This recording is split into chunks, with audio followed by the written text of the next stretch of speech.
Welcome to the Her Story, My Story podcast, Conversations from Africa.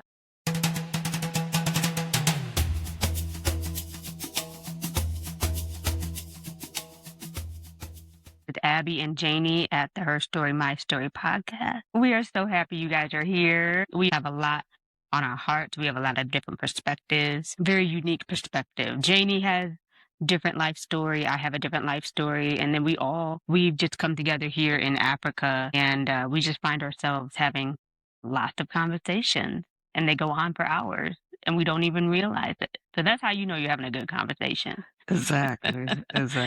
So we just thought that we wanted to bring you guys into the conversation. So we're really happy that you're here. So this is our first episode, and we did not plan this. We have no idea where this conversation is going to take us, but that's typically how our conversations go. So we're going to freestyle it. Okay. So I would say for the listeners who don't know who we are, Yeah. like really, and how we even came to the continent, maybe we could talk about that briefly. Sure. So again, I'm Jayne, and I've been in Rwanda for a little over a year. And it's been exciting. It's been hard. It's been challenging, y'all. Uh-huh. But it's been really, really good too. Yeah. I wouldn't go back. Mm. Yeah, I have the mindset of moving forward, Mm. and so we've been here over a little over a year, my husband and I, and we originally came from Philadelphia, Mm. and I guess that's about it. Unless I would say, we felt led to come. We didn't just one day just say, oh, let's move to Africa. It was a pull that happened over a long period of time, actually. And the pull became, I can't think of the word for it right now. I couldn't ignore it. I would say that I couldn't ignore it. I kept praying, Most High, is this you and all that, until it got to the point where, girl, how many times you gonna ask me if that's you? He didn't say that, but that's what it felt like. And so, yeah, so that's how it happened. And so we finally got here, and again, it's been good. It's been very good. We met great friends, family actually, and then we have other issues that we can get into maybe later. But, For sure. But I want to say too that we want to be totally honest in our communication, and it's not about negativity. It's just keeping it real. Keeping it real.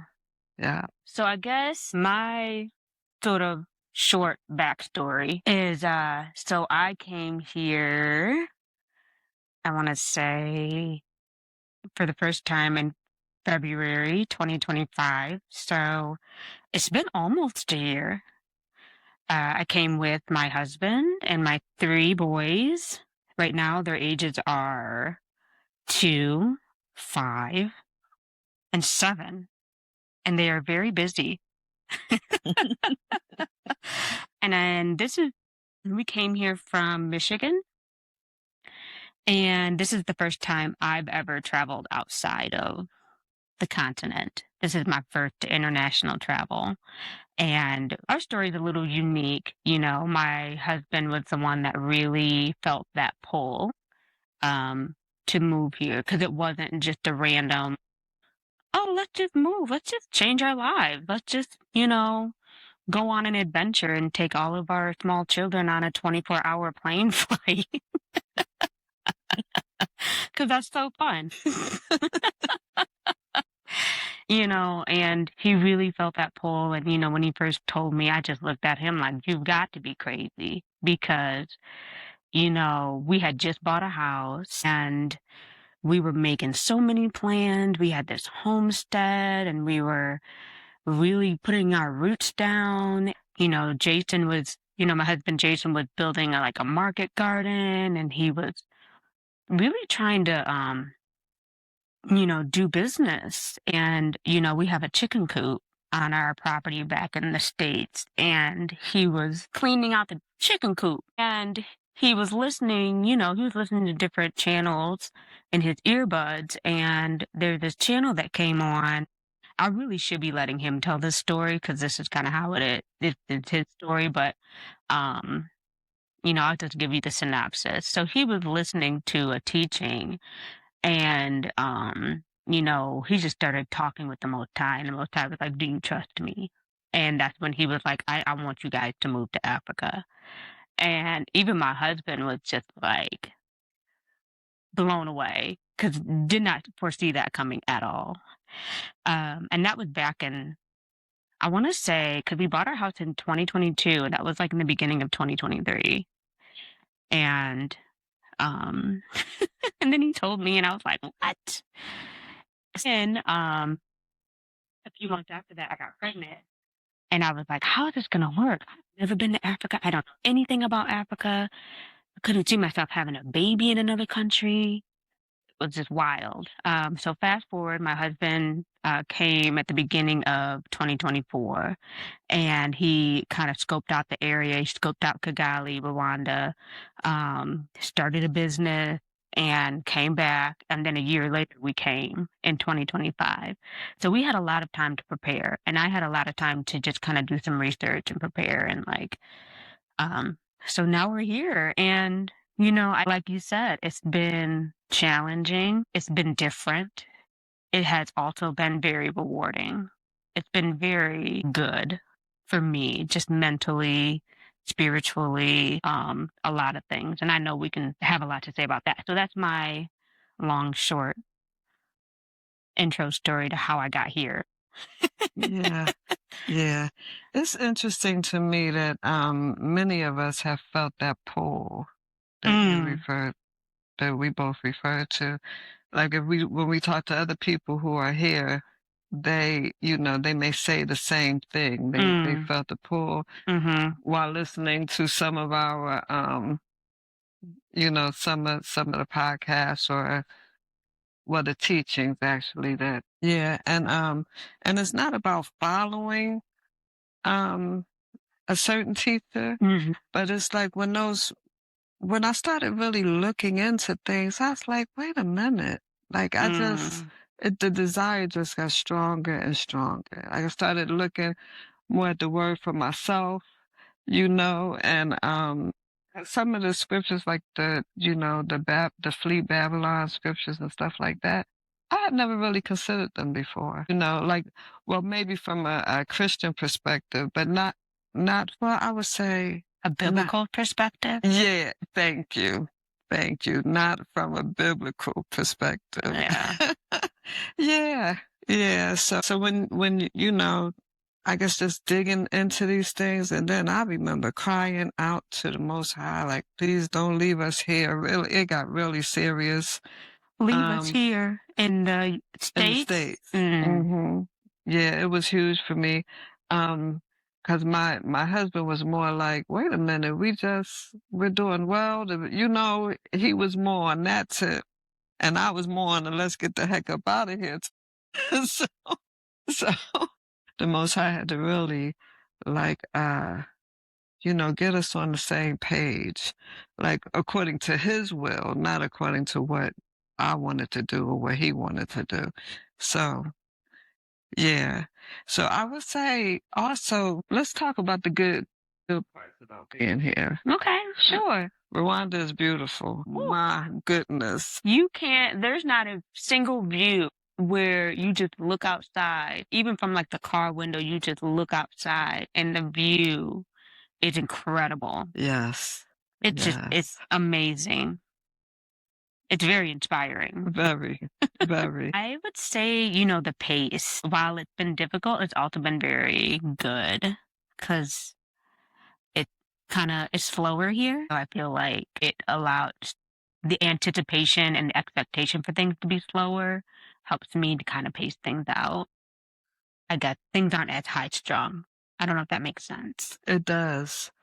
I remember when we were still in the States and I was working a 9 to 5, I just felt like all I did was get up, go to work, come home, go, maybe spend an hour or two with my husband or my kids and then do it again. Like it's Mm, just do it. I just really felt like that hamster on mm-hmm. the wheel.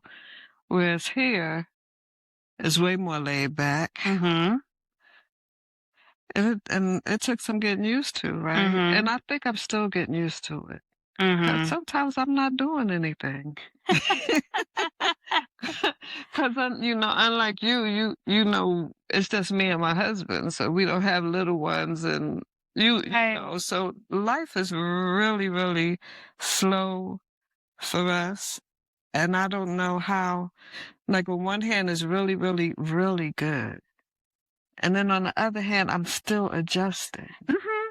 Mhm. Because I feel like I should be doing something. Yeah, and honestly, I feel like that's an American perspective of culture. Because I remember even I can't remember what movie I was watching, and there was I think the actor or the actress was in Italy, and they had like an Italian phrase, and it meant I'm not gonna say it because I can't remember it, and I'm gonna butcher it, but the English translation was the sweetness of doing nothing. So I wonder, in the exploration of different cultures outside of America, that people value and appreciate the sweetness of doing nothing or just like that ability to rest and enjoy each other, because even when we go out to eat at restaurants, we're sitting there and oh, that's the other good thing, the food. Talk about fresh food. Yes. Meat, everything is freshly cooked. You go out to eat and you're literally sitting there for an hour because they're actually cooking your food. They're not just warming it up in a microwave, right? Right. And the food is so nutritious. So I would have to say that's another really good thing about being here. The food is just phenomenal. But even then, when you go out to a restaurant, you're sitting there and you're spending time with people and you're having that conversation with them. And it's really just time well spent. Where in America, it's like, get in, get out, sit down. Your server is like running, and I think that's another thing I've seen here is that nobody's running except for when it's raining. Everybody's running to get out of the rain. But, even the servers, like they're walking to your table. Everybody's doing their job. But it's not like the sense of urgency. Oh, I got to hurry up and get them their menu. Or I got to hurry up and get them their food. It's more about the quality of, the time spent. Right. So don't go out to dinner hungry.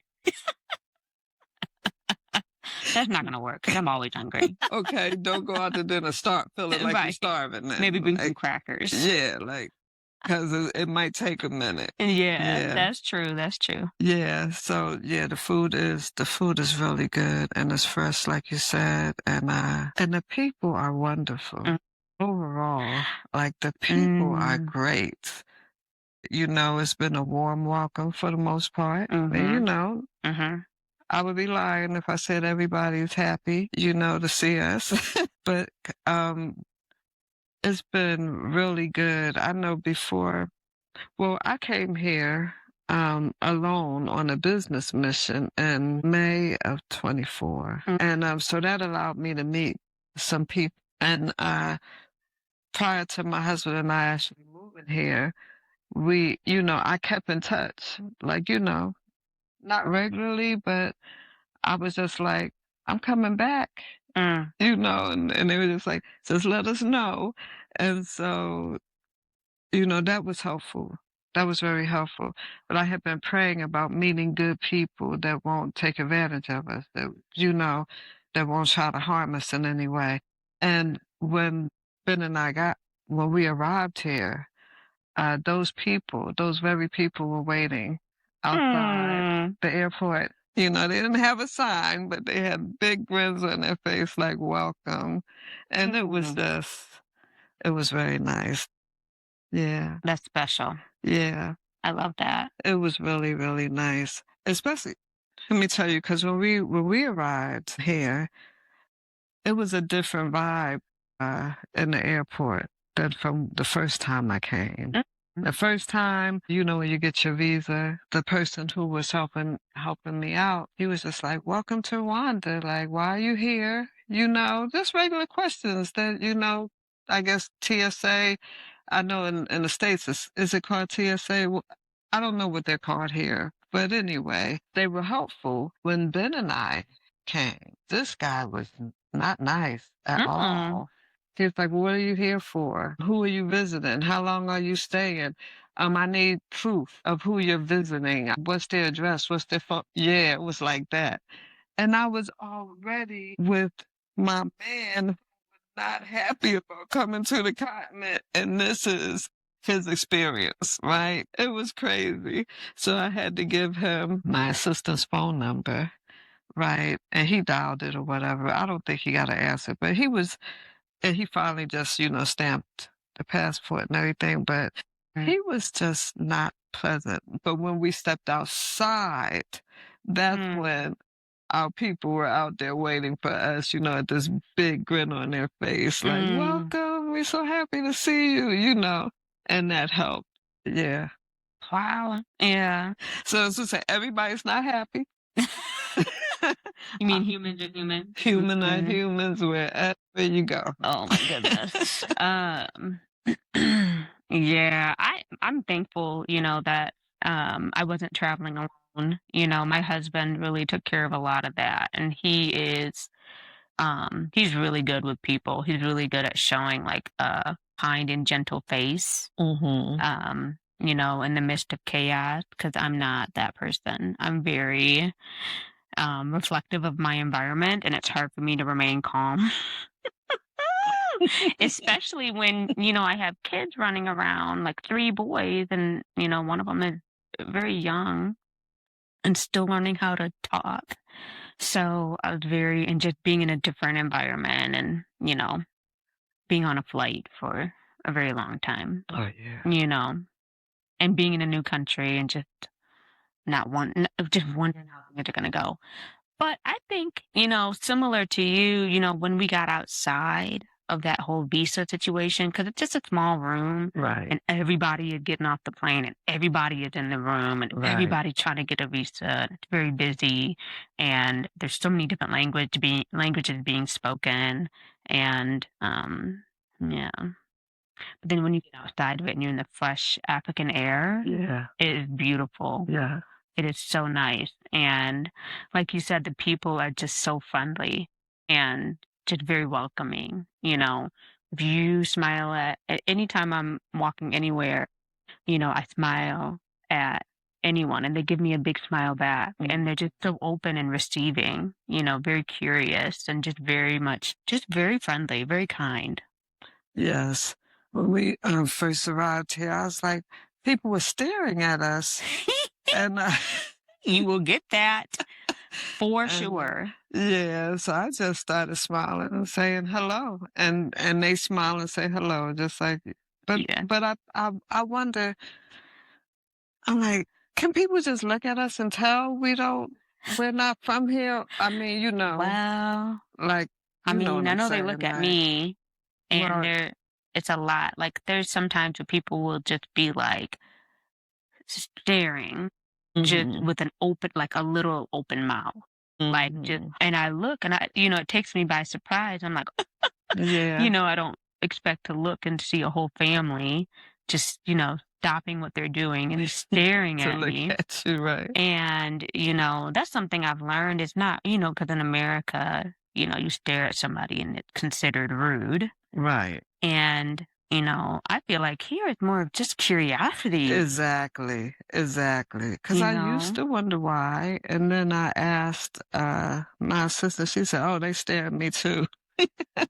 I guess depending on where you go or whatever it is you're doing, how you're dressed or whatever. But I was wondering, like, when people look at me, you know, do they already know that I wasn't born in Rwanda, or does it take me opening my mouth? Like, why are and if that's the case, why are they staring? If I can look like a local, I'm guessing I don't. But I'm Mm, just saying, like, these are some of the things I used to think about. Now it doesn't bother me at all. I mm. just say hello and keep it moving. But Yeah. I wonder, can you look at me and see that you know, that I'm not born in Rwanda? People tell me when they look at Ben, they see West Africa. Yeah, Interesting. because if you notice, a lot of Rwandan men are small in stature, They are right? smaller, yeah. And they said Ben looks like he's from West Africa. Interesting. Yeah. Yeah. So the good parts, the land is so clean, right? It is very clean. Clean. So it's beautiful. It's clean. The people are wonderful Yeah. overall, and the food is great. Yeah. And what else we got? I like that most of the houses that are available to rent or buy have multiple bathrooms.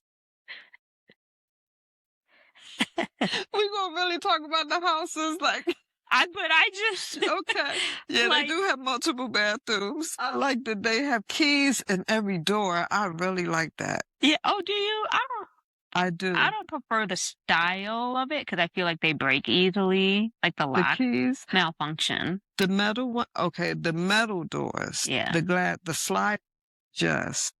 But I mean, the keys to the bedrooms and stuff, Okay. I like that they lock. And they have an actual physical key that Yeah, you can take out and put in your pocket. yeah. If you want to, when you leave your home, you And can it's a lock double up. lock. I just thought I was like always thinking, okay, so when you put the key in here in Rwanda in Kigali, when we do the lock, it's like a double lock. Like you do the first lock and then you do a second one and it Mm-hmm. goes in further. And I don't know why I just thought of this, but it's so like they can't Pick the pick the lock. lock. And if they were to pick the lock, it would take them all You'll day. probably be back home by then. Yeah, exactly. Right, like, "You suck, alright? Get out of my house." But You couldn't even get in the door. right. But yeah, so But that makes sense. Okay, yeah. yeah, I like it. I like the locks. I like I like the bathrooms overall. I think that they can do better with the drainage, like when you take a shower, like water on the floor. I think in our shower we have two drains and we still manage to have water Overflow. on the floor. So I think that could be better. But we're just speaking generally about these things Just because we haven't generally. been to every house Yeah, in because I Rwanda. feel like when Jay and I were looking for houses in back in Michigan, most of the houses that we were looking for, like, single family houses, only had 1 bathroom. And I'm like, how do you expect a family of 4 or 5 to function in a house with 1 bathroom? And I don't know why. I'm sure there's some, historical reason why the houses were built that way. But here, it's like we have a house, renting in a house, and we have 4 bathrooms, and we have a bathroom outside for people who work, right? Right, right. It's You really know? cool. But I know when I first came here, the Airbnb I was staying at, there was, okay, when you walk in the house, the living room, the dining room, and then there was a bathroom near the kitchen. And what I didn't know was, well, I didn't really think about it. That wasn't so much for the people who lived in the house Mm, as much as for people who were visiting. You okay. know, it's a guest bathroom. That's Yes. the way I understood it. So yeah, so even some people, like the staff were expected to go outside. But like say if the driver that I was using, like if he came, he could go use that bathroom. He didn't Yeah. have to go outside. So I think that's interesting too. So I don't think we have that mentality in the States where somebody could just come in your house and use your bathroom. I don't know. Right. You know what I'm saying? Because you don't. Mm, But here, you can come into someone's house and use their bathroom. mhm. You know, because in the States, I'm like, you're not just coming in. Like if I caught an Uber somewhere and the driver had to go to the bathroom, You're not coming I'd in be my like, house. well, I don't know you. Wawa is down the street and to the right. Like, you're not coming saying. Right. Like, well, I heard that McDonald's has the cleanest bathroom nationwide, so there's one right down the street. So yeah, so it's a different vibe here when it comes to some things that are just like human to human, I think. Yeah, and I just, I'm just very curious to understand the thought process because even when most of these houses were being built in the US, like in the 90s and 90s, when even in the 90s, we're thinking like, okay, what does the house need? And you're thinking just about that family unit. And here it's like, okay, well, we got to have a family, we got to have a bathroom for the husband and wife, and we got to have a bathroom for the family, and then we got to have a bathroom for guests that come over, Mhm. and we got to have a bathroom for any house help that might be there, or gardener, or whatever thought process. So, like, and that's basically saying what you just said. Like, it's just a different vibe here. It's a different, like, culturally, it's like we're more open, and there's a lot more social interaction and inclusivity and social expectation, you know? Mhm. So Mhm. that's interesting, especially when you think about America, it's very self-driven, like very Yeah, independent, like, I. yeah, like let's be self-sufficient. Yeah. Yeah, and when I use the term self-sufficient here, I just mean like let's grow our own food. Let's those things, but that doesn't mean that we will share those things. But in the States, it's more like, look, I gotta look after myself. You know what I'm saying? And that's just how it's gonna be. In a lot of cases, not everywhere, Not everywhere, yeah, but I but think more so in cities it might be, I don't know, we just the whole American mindset, I think, is individualistic. mm, Like, mhm, it's a whole different vibe. I know, like one of my cousins said one time, I think he has three sons. 3 or 4 sons, I'm not sure. They're all grown now. And he said that his wife was like, when y'all graduate college, y'all need to go. And he was like, but why? And mm, it really made me think, like, yeah, why? Like, why should you be over there struggling and we're over here struggling and you know what I'm saying? Instead of, yeah, that part, mm, And here I see that. I see, not pushed out the house just because you're considered an adult. You leave your house when you marry or if you want to when you can sustain yourself. Not you am I expressing myself well? You yeah, get I what I'm think saying? so because it's like the purpose. It's like in America, it's like you do everything you can just so you can be independent and alone. Here, it's like you're doing Yes. everything you can to bring it back to the family. Right. Like if you become of age and you're like, I want to go to school, and it's like great, like, and family thinks of it as like an opportunity to grow as a family. And I think that would be awesome. Right. I think of my boys and how it would be great, if they were a part of a family business. Mhm. Mhm. And so I'm glad you touched on the boys because how is it have growing your kids up here? Like I know Mm, you've only been here almost a year or so, mhm. but still that has to be way different from the States. It's hard to say because we're still getting our footing. We're a lot more settled than we were. But before we were in the States, I was homeschooling and I had a first grader and I had a preschooler and I had an infant. So, and we were out in a rural area. So even, even then we would spend a lot of time with like our family and with other kids that we knew and our friends, some friends, but we just had a lot of property and my boys were content to play with each other and just run and find bugs and get dirty and just do what boys do. And even when we came here, I think it's opened up a lot for them and they love it here. I have questions, I talk to them each individually like, hey, what do you like about Africa? Do you like Africa? Because sometimes kids they will tell you if they don't like it, right? And they love it here. We have so many conversations with them. My oldest loves it here. Like he loves all like nature. He's a nature guy, so he just loves it here. He loves getting connected with other people.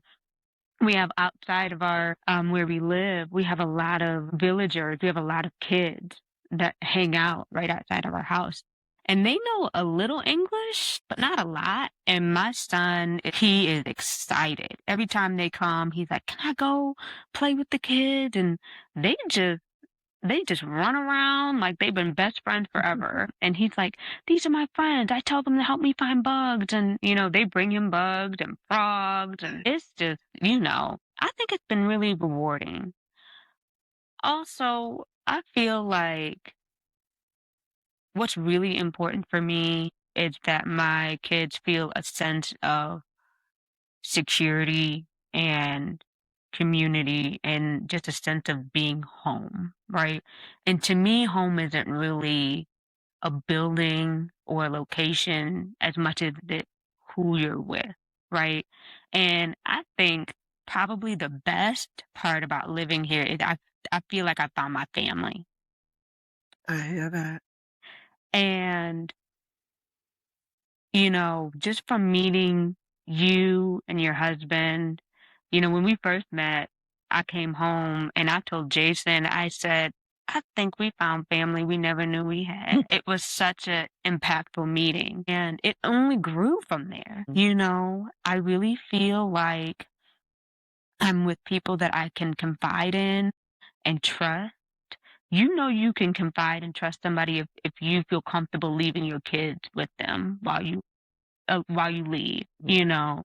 I really feel like there's a lot of strong men here in this community, and that gives me hope for my sons because I feel like I can only do so much. And my husband is an amazing father, but it's so helpful too that he is friends with other strong men that he calls brother.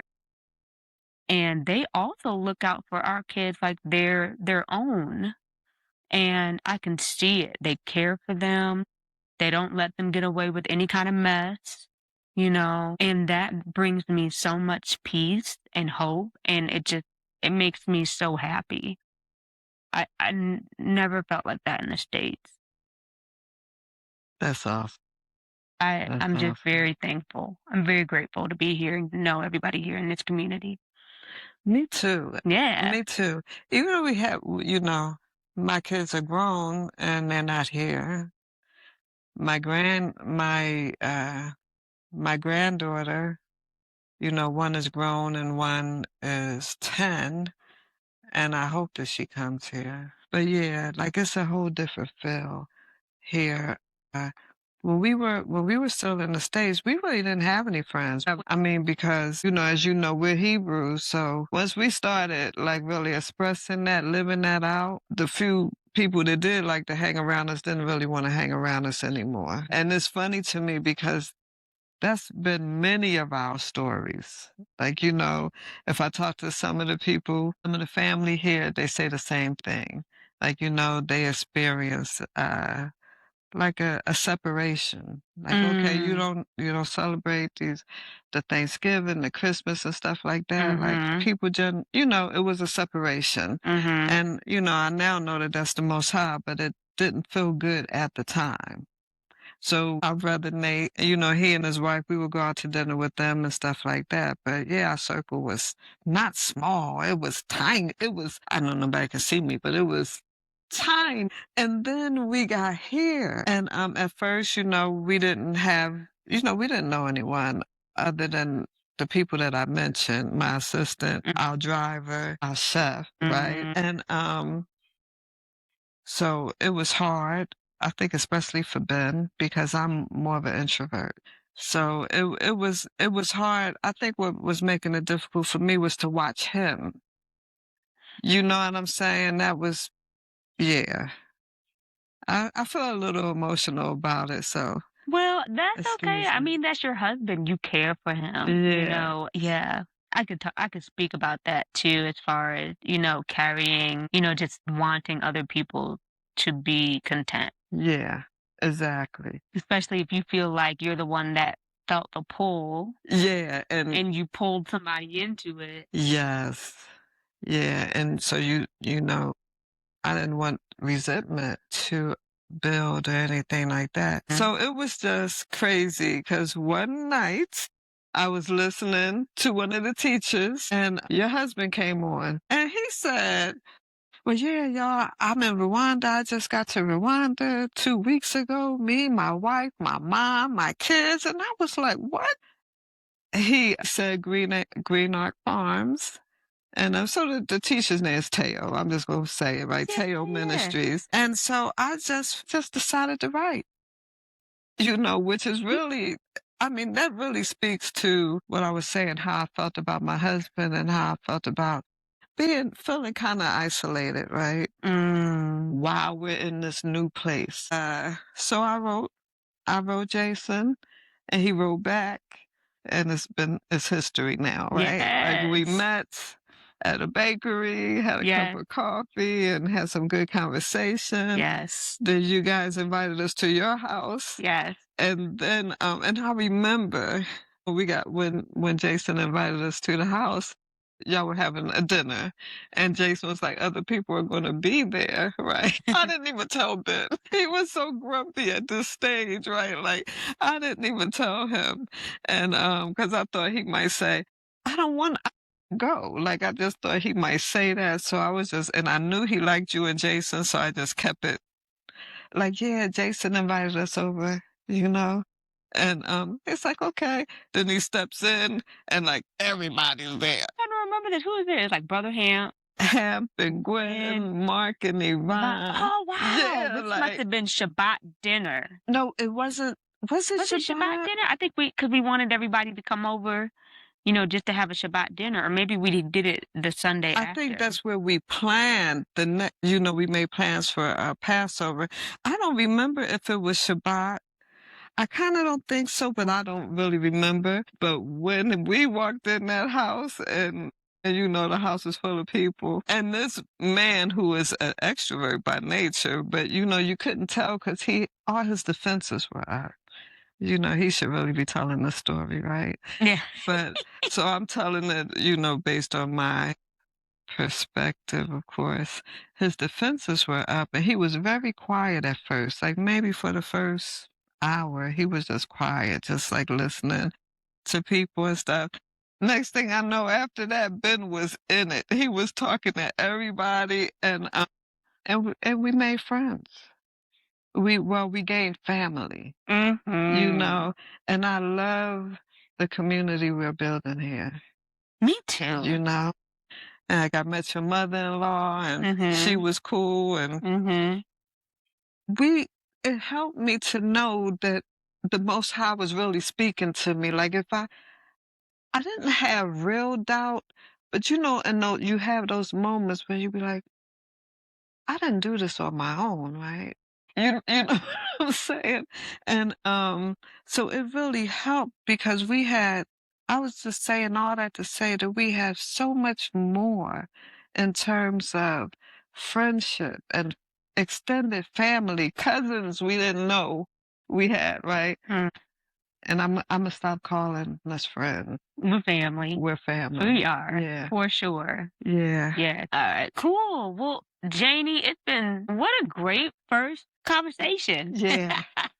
Yeah. All right. Well, we got plenty more to talk about, but we'll end it here now because you and I could go on for hours. So, Exactly. but once again, thank you all for joining us in our conversation here as we're living and thriving in Africa. Hopefully, thriving more and more every day. But yeah, thank you for listening. And if you have any questions or comments or stories of your own that you would like to share, please feel free to reach out. We love hearing from our listeners. That is it for now. Shalom and peace to all. Shalom. Peace.